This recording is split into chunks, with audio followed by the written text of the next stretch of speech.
Salutare tuturor și bine v-am găsit la un nou videoclip. Astăzi facem un bike check, că v-am promis.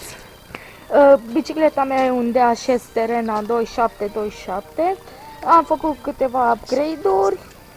Am făcut pedale, meruca, bidon și bidonul se numește, stai că vă zic acum. Bidonul cu apă se numește P2R de pe Avisport și ce ține ce ține apa se numește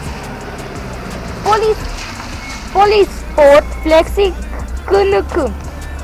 Pipa e un excitate de pe EMAG.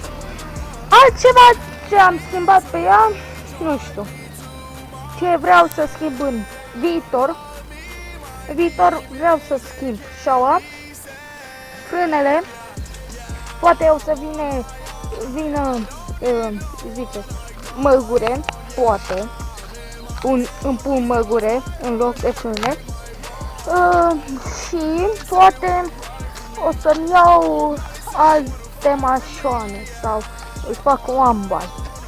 Și nu uitați de un subscribe și un follow, că m-ar ajuta mult și o să las niște writing clips.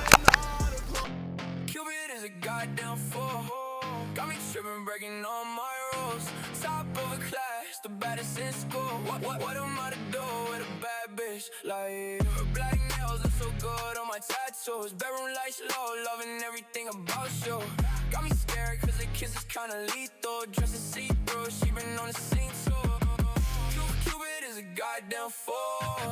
Got me tripping, breaking all my rules. Top of the class, the baddest in school. What am I to do with a bad bitch? Like mini skirt, guys busting out the boots. I like your lean.